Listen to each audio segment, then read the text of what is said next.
नमस्कार। समसामयिक विषयों पर आपके पसंदीदा कार्यक्रम विशेष में आपका स्वागत है। मैं हूं आपके साथ वैभव राज शुक्ला। कहते हैं जल ही जीवन है, पानी की एक एक बूंद कीमती है, पानी के बिना जीवन ही नहीं है। पर अफसोस की बात तो ये है कि जिस तेजी से जनसंख्या लगातार बढ़ रही है, उसी तेजी से पानी की मांग भी बढ़ रही है, पर पानी बढ़ने की बजाय घट रहा है। और इतने बड़े देश में ये जल संकट एक बड़ी चुनौती के रूप में अपना विकराल रूप सामने ला रहा है। शहरीकरण, औद्योगिकीकरण और अंधाधुंध दोहन की वजह से देश के सीमित भूजल संसाधन खतरे में हैं। प्रधानमंत्री नरेंद्र मोदी शुरू से जल संरक्षण की दिशा में काम कर रहे हैं। उन्होंने बाकायदा पानी के लिए अलग से जल शक्ति मंत्रालय का गठन किया। चूंकि पूर्व प्रधानमंत्री अटल बिहारी वाजपेयी के लिए जल संरक्षण का विषय बहुत महत्वपूर्ण था, इसलिए केंद्र सरकार ने पूर्व प्रधानमंत्री अटल बिहारी वाजपेयी जी की जयंती पर अटल भूजल योजना शुरू की है। इस योजना का लक्ष्य देश के उन इलाकों में भूजल के स्तर को बढ़ाना है जिन इलाकों में भूजल का स्तर काफी नीचे चला गया है। ये योजना भूजल की मात्रा में इजाफे के साथ ही किसानों को भी फायदा पहुंचाएगी। तो आज विशेष में हम बात करने जा रहे हैं अटल भूजल योजना की। जानेंगे किन राज्यों को इसके तहत फायदा होगा, साथ ही समझने की कोशिश करेंगे कि आखिर भूमिगत जल को संरक्षित करने की जरूरत क्यों पड़ रही है। तो आइए शुरू करते हैं आज का विशेष।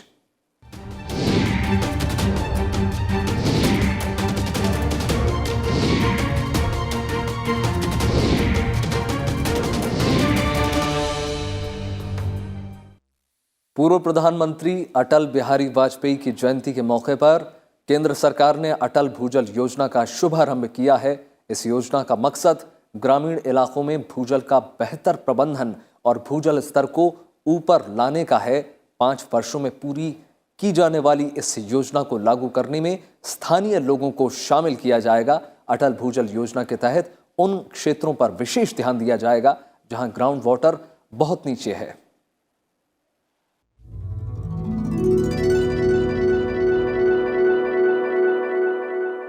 भूजल में कमी की समस्या से निपटना सरकार के लिए बड़ी चुनौती है। इस चुनौती से निपटने के लिए केंद्र सरकार ने पूर्व प्रधानमंत्री अटल बिहारी वाजपेयी की जयंती पर 25 दिसंबर को एक योजना शुरू की है। इस योजना का नाम अटल भूजल योजना है। प्रधानमंत्री नरेंद्र मोदी ने दिल्ली के विज्ञान भवन में अटल भूजल योजना की शुरुआत की। इस मौके पर रक्षा मंत्री राजनाथ सिंह और जल शक्ति मंत्री गजेंद्र सिंह शेखावत भी मौजूद थे। से ही अटल भूजल योजना की परिकल्पना की गई है। ये योजना भूजल की बेहतर प्रबंधन के लिए है। इस योजना का मकसद 7 राज्यों गुजरात, हरियाणा, कर्नाटक, मध्य प्रदेश, महाराष्ट्र, राजस्थान और उत्तर प्रदेश में भूजल प्रबंधन में सुधार लाना है। इस काम को प्राथमिकता की पहचान वाले क्षेत्रों में समुदाय भागीदारी के जरिए अंजाम दिया जाएगा। अटल भूजल योजना का जिक्र करते हुए प्रधानमंत्री नरेंद्र मोदी ने कहा कि पानी का विषय अटल जी के लिए बेहद अहम था, उनके हृदय के बहुत करीब था। अटल जल योजना हो या फिर जल जीवन मिशन से जुड़े दिशा निर्देश हों, 2024 तक देश के हर घर तक जल पहुंचाने के संकल्प को सिद्ध करने की दिशा में ये एक बड़ा कदम है। पानी को लेकर के अटल जी का जो विजन था, वो विजन आज भी हमें प्रेरणा देता है। अटल जल योजना हो या फिर जल जीवन मिशन से जुड़ी गाइडलाइंस, ये 2024 तक देश के हर घर तक जल पहुंचाने के संकल्प को सिद्ध करने में एक बड़ा कदम है। प्रधानमंत्री ने कहा कि पानी का संकट एक परिवार के रूप में, एक नागरिक के रूप में हमारे लिए चिंताजनक तो है ही, एक देश के रूप में भी ये विकास को प्रभावित करता है। प्रधानमंत्री ने कहा कि न्यू इंडिया को जल संकट की हर स्थिति से निपटने के लिए तैयार करना है। इसके लिए सरकार 5 स्तर पर एक साथ काम कर रही है। पहला, पानी से जुड़े जो डिपार्टमेंट है, हमने उनके साइलोस को तोड़ा है। दूसरा, भारत जैसे विविधता भरे देश में हमने हर क्षेत्र की जमीनी स्थिति को देखते हुए योजनाओं का स्वरूप तय करने पर जोर दिया है। तीसरा, जो पानी उपलब्ध होता है उसके सही संचयन और वितरण पर ध्यान दिया। चौथा, पानी की एक एक बूंद का इस्तेमाल हो, पानी की रिसाइकलिंग हो, इसे योजनाओं में प्राथमिकता दी। और पांचवा, सबसे महत्वपूर्ण वो है जागरूकता और जन भागीदारी। भूमिगत जल संकट से निपटने के लिए प्रधानमंत्री नरेंद्र मोदी ने आमजनों से आगे आने की अपील की। उन्होंने कहा कि जल प्रबंधन की दिशा में अच्छा काम करने वाली पंचायतों को प्रोत्साहन दिया जाएगा। प्रधानमंत्री ने कहा कि हमारी सरकार का प्रयास जल जीवन मिशन में ज्यादा से ज्यादा गांव के लोगों को अधिकार देने, उन्हें आत्मनिर्भर बनाने का है। इस मिशन के लिए हर गांव में एक विशेष कमेटी बनाई जाएगी। गांव के स्तर पर ही एक्शन प्लान बनेंगे। इस कमेटी में कम से कम 50% गांव की ही बहनें हों, बेटियां हों। इस स्थिति को बदलने के लिए हमें किसानों को वर्षा जल के संचयन के लिए, वैकल्पिक फसलों के लिए जागरूक करना होगा। उन्हें इस आंदोलन का नेतृत्व किसानों को देना होगा। ज्यादा से ज्यादा माइक्रो इरिगेशन की तरफ बढ़ना होगा। अटल भूजल योजना से राज्यों पर कोई वित्तीय बोझ नहीं बढ़ेगा और जो भी राशि इसे लागू करने में लगेगी वो राज्यों को अनुदान के तौर पर दी जाएगी। आजादी के इतने साल बाद भी देश के करीब 18 करोड़ घरों में से सिर्फ 3 करोड़ घरों तक पाइप से शुद्ध जल पहुंचने की व्यवस्था बन पाई है। इस योजना में अगर जल का ठीक प्रबंधन हुआ तो सभी घरों तक शुद्ध जल पहुंचाने का लक्ष्य प्राप्त किया जा सकता है। सरकार का मकसद अगले 5 साल के दौरान बाकी बचे 15 करोड़ घरों तक पीने का साफ पानी पाइप से पहुंचाना है। इसके लिए अगले 5 सालों में केंद्र और राज्य सरकारें मिलकर 3.5 लाख करोड़ रुपए से ज्यादा खर्च करने जा रही हैं। जीवन के लिए जल आवश्यक है और जल का उतना ही उपयोग किया जाए जितना जरूरी है। प्रधानमंत्री नरेंद्र मोदी ने भूजल योजना के उद्घाटन के समय ये बातें कही और इसका मतलब ये था कि ये राजनीति से परे की बात है और सभी लोगों को, सभी तरह के विचार को मानने वाले लोगों को जल को बचाने का और जल को किफ़ायत से उपयोग करने का प्रयास करना चाहिए ताकि भविष्य की पीढ़ियां ही नहीं, वर्तमान पीढ़ी भी जल से वंचित न हो पाए। राज्यसभा टेलीविजन के लिए कैमरा पर्सन जुनैद के साथ दिल्ली से मैं अखिलेश सुमन। दुनिया समेत भारत में पानी का संकट एक बड़ी चुनौती बन चुका है। जलवायु परिवर्तन और भूजल के अति दोहन ने पानी की समस्या बढ़ा दी है। भारत में सरकार भविष्य में पानी की कमी को दूर करने के लिए व्यापक स्तर पर योजनाएं बना रही है। ऐसा ही एक सार्थक कदम है अंडरग्राउंड वाटर के स्तर को बेहतर करना। इसके लिए ही अटल भूजल योजना शुरू की गई है। इसके तहत जल संरक्षण और संवर्धन पर बल दिया जाएगा ताकि पानी की एक एक बूंद का उचित उपयोग हो सके।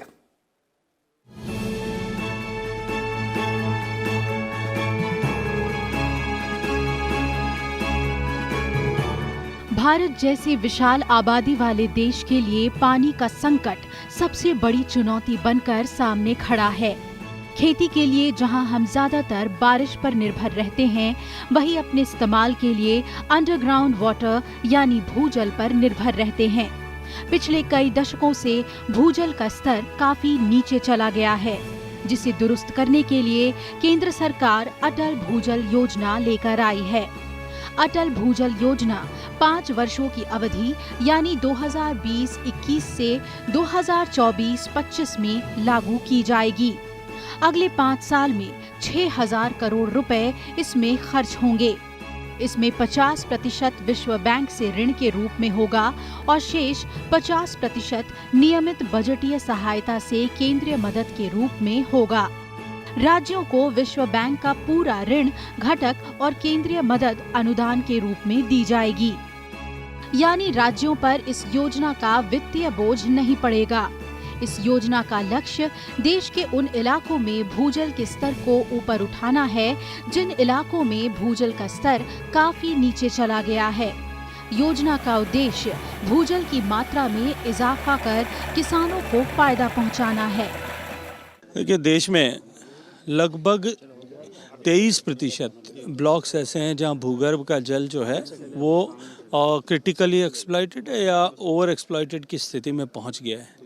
और निश्चित ही जिस तरह से क्लाइमेट चेंज का प्रभाव है, जनसंख्या का बढ़ता हुआ दबाव है, ये इसने चुनौती को और भी गहरा किया है। माननीय प्रधानमंत्री जी के मार्गदर्शन में आज जो ये योजना प्रारंभ की है, ये 6,000 करोड़ रुपए की लागत की योजना जो 7 प्रदेशों के 78 जिलों के 8,000 से ज़्यादा गाँवों में काम करेगी। भूजल का गिरता स्तर भविष्य में भारी जल संकट की वजह बनेगा, जिसका असर शहरी और ग्रामीण दोनों क्षेत्रों पर पड़ेगा। इसलिए अटल भूजल योजना के तहत केंद्र सरकार खेती के लिए पर्याप्त मात्रा में जल भंडारण सुनिश्चित करना चाहती है। इस योजना के जरिए किसानों की आय दोगुनी करने में भी मदद मिलेगी। इस योजना का लाभ फिलहाल 7 राज्यों गुजरात, हरियाणा, कर्नाटक, मध्य प्रदेश, महाराष्ट्र, राजस्थान और उत्तर प्रदेश को मिलेगा। इस योजना से इन राज्यों की 78 जिलों में 8,350 गांवों को लाभ मिलेगा। जिन क्षेत्रों में भूजल स्तर खतरनाक स्थिति में पहुंच चुका है, उनकी पहचान कर समुदाय भागीदारी से भूजल प्रबंधन में सुधार किया जाएगा। योजना के तहत पानी के इस्तेमाल के पैटर्न को बेहतर किया जाएगा। इसके लिए ग्राम पंचायत के नेतृत्व में भूजल प्रबंधन और पानी खर्च करने के ढंग में बदलाव लाने पर काम किया जाएगा।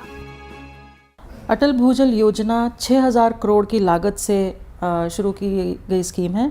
ये 6,000 करोड़ 5 सालों में यूज़ किए जाएंगे 2025 तक। सरकार ने जो एक मिशन बनाया है कि एग्रीकल्चरल इनकम को डबल करना है, उसके लिए भी जो फार्मर को पानी का सपोर्ट चाहिए वो इसी के थ्रू होगा। और ये हो इसलिए पाएगा क्योंकि इसकी जो प्लानिंग है और इसकी जो जिम्मेवारी है वो ग्राम पंचायत स्वयं लेगी। तो सरकार एक तरह से सपोर्ट बन जाएगी, पर लीडरशिप जो है जनता की तरह रहेगी। तो इससे मुझे लगता है कि इससे एक सस्टेनेबल और कम्युनिटी पार्टिसिपेशन के साथ ग्राउंड वाटर रिजुवनेशन का प्लान बहुत अच्छे से चल पाएगा। अटल भूजल योजना को 2 तरीके से पूरा किया जाएगा। सबसे पहले राज्यों में स्थायी भूजल प्रबंधन के लिए संस्थागत प्रबंधन को मजबूत किया जाएगा। इसमें नेटवर्क निगरानी और क्षमता निर्माण में सुधार और जल उपयोगकर्ता संघों को मजबूत करना शामिल है। इसका दूसरा पक्ष डेटा विस्तार, जल सुरक्षा योजनाओं को तैयार करना है। भूजल के बेहतर प्रबंधन की दिशा में अच्छा काम करने वाले पंचायतों को प्रोत्साहन राशि दी जाएगी। भूजल प्रबंधन कैसे की जाए, इसके लिए सरकार योजना के तहत प्रशिक्षण भी देगी। इस योजना से राज्य सरकार की जल संचय योजनाओं के बीच तालमेल बढ़ाने में भी मदद मिलेगी। 1400 करोड़ रुपए का जो कंपोनेंट है, इसमें 1/3 कंपोनेंट वो कैपेसिटी बिल्डिंग पर काम करेगा। टेक्नोलॉजी के माध्यम से, जैसा माननीय प्रधानमंत्री जी ने उल्लेख किया, गांव की टोपोग्राफी, उसका 3D मैपिंग, ये सब करके हम गांव को जो है गांव के लोगों की क्षमताओं का संवर्धन करने का काम करेंगे। और उसके बाद में शेष बची राशि से जो राज्य सरकार और केंद्र सरकार की विभिन्न योजनाएं हैं, चाहे नरेगा है, वाटरशेड डेवलपमेंट है या अन्य राज्यों की भी अनेक योजनाएं हैं, उन सब योजनाओं को साथ इंटीग्रेट करते हुए जो राज्य, जो जिला या जो पंचायत जिस गति से काम करेगी, उसी के अनुकूल ज़्यादा गति से काम करने वाले लोगों को ज़्यादा इंसेंटिवाइज करें। प्रधानमंत्री जी ने अपनी स्पीच में भी ये बात कही कि वो चाहेंगे कि नई इनोवेशंस आएँ कि कैसे हम कम पानी में सेम चीज़ बना सकें। वाटर यूज़ एफिशिएंसी के ऊपर नए प्रोडक्ट्स और नए सर्विसेज बनाए जाएं। दूसरा, उन्होंने डिमांड साइड मैनेजमेंट पे बहुत स्ट्रेस किया। उन्होंने कहा है कि जो हमारे जो किसान भाई इस बारे में विचार करें कि कैसे वो सेम प्रोड्यूस बना सकते हैं कम पानी में। तो एक तरफ तो इस योजना की वजह से लोगों में जागृति आएगी कि वो कम पानी में ज़्यादा काम कैसे कर सकते हैं, और दूसरी तरफ क्या होगा कि नई मशीन, तालाब, कुएं और ground water management, rain water harvesting systems, ये सब के सब गांव में आ जाएंगे, जिससे कि भूजल जो है वो नीचे नहीं जाएगा, उसका स्तर जो है बना रहेगा और पानी हर काम के लिए अवेलेबल रहेगा। अटल भूजल योजना से कई स्तरों पर क्षमता निर्माण और भूजल निगरानी नेटवर्क में सुधार किया जाएगा।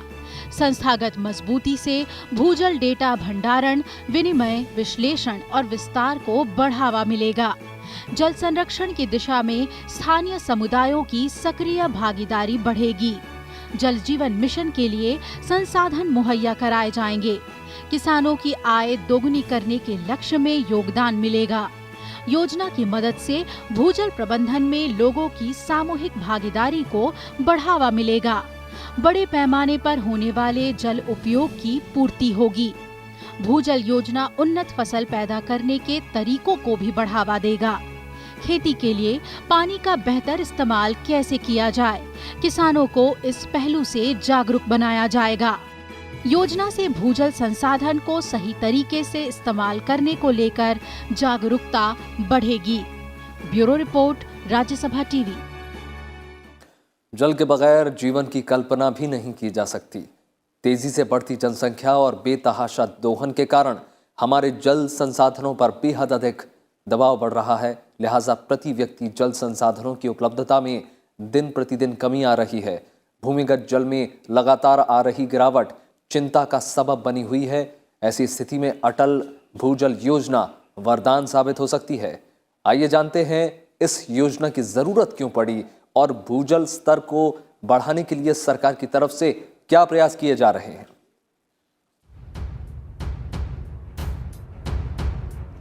भूजल देश के कुल सिंचित क्षेत्र में करीब 65% और पेयजल आपूर्ति समेत घरेलू उपयोगों के लिए करीब 85% योगदान देता है। बढ़ती जनसंख्या, शहरीकरण और औद्योगिकीकरण की बढ़ती हुई मांग के कारण देश के सीमित भूजल संसाधन खतरे में हैं। ज्यादातर क्षेत्रों में व्यापक और अनियंत्रित तरीके से भूजल का दोहन किया जा रहा है। इससे देश के कुछ हिस्सों में भूजल की कमी की समस्या और गुणवत्ता गंभीर चिंता का सबब बन गई है। भूजल के दोहन और इससे पर्यावरण पर पड़ने वाले प्रभावों के कारण खाद्य सुरक्षा भी खतरे में है। जब भारत के कई राज्यों में भूजल स्तर की स्थिति काफी खराब हालत में हो, अटल भूजल योजना एक बेहतर प्रयास है। जल शक्ति मंत्रालय ने अटल भूजल योजना के जरिए भूजल संसाधनों की लंबे समय तक निरंतरता बनाए रखने के लिए ये कदम उठाया है।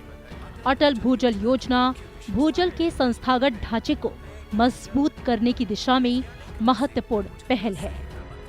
पिछले कई सालों से ये आंकड़े हम देखते आए हैं। सबसे पहले नासा ने ये एक इमेज दिखाई थी और उन्होंने दिखाया था कि कैसे हर साल हमारा भूजल जो है वो 1 मीटर नीचे जा रहा है। गांव की सच्चाई ये है कि शायद वो कई मीटर नीचे जा रहा है भारत के कुछ हिस्सों में।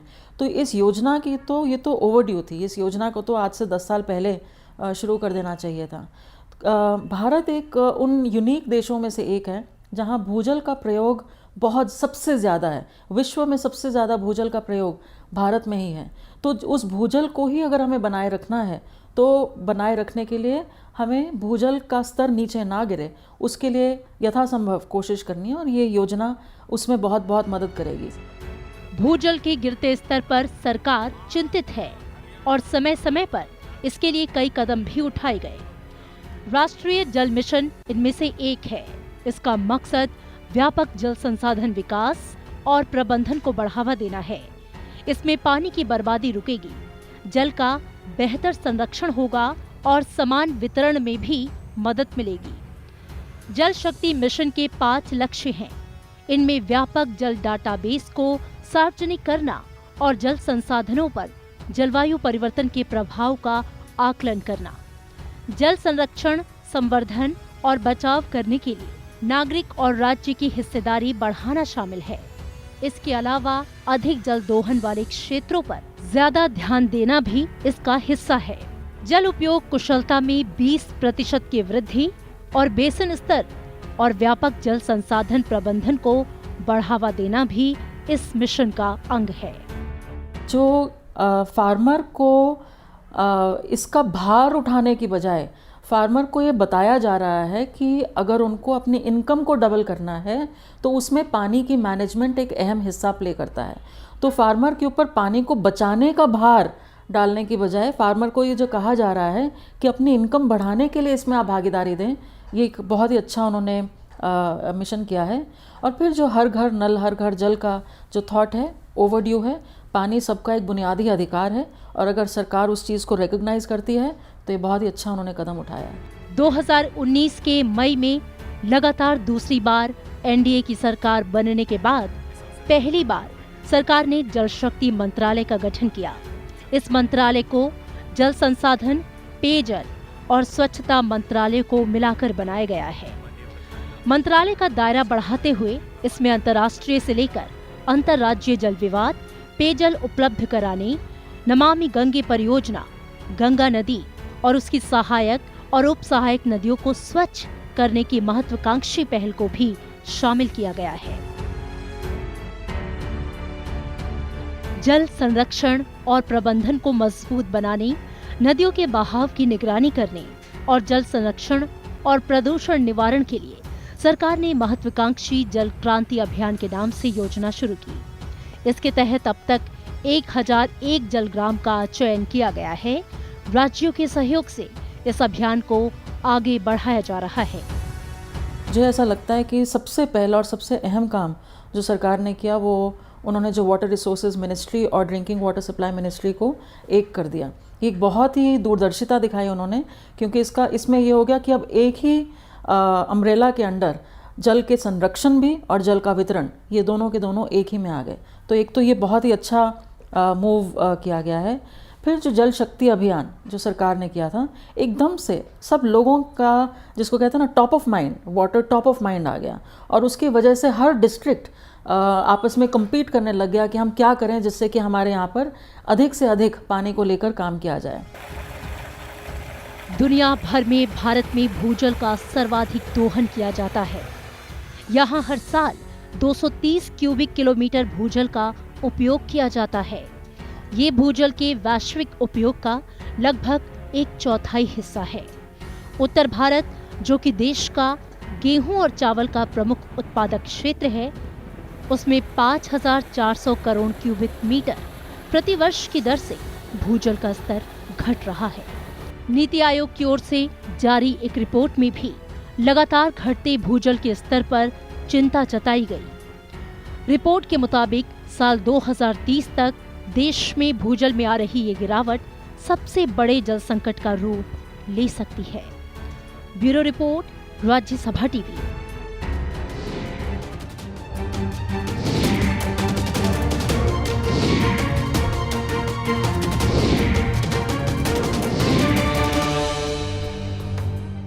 तो ये था आज का विशेष। उम्मीद है आपको विशेष का ये अंक पसंद आया होगा। आप ये हमारा कार्यक्रम YouTube पर भी देख सकते हैं, जहां हमें आपकी प्रतिक्रियाओं और सुझावों का हमेशा इंतजार रहता है। बाकी देश और दुनिया की तमाम बड़ी खबरों के लिए जुड़े रहिए राज्यसभा टेलीविजन के साथ। जल बचाइए। नमस्कार।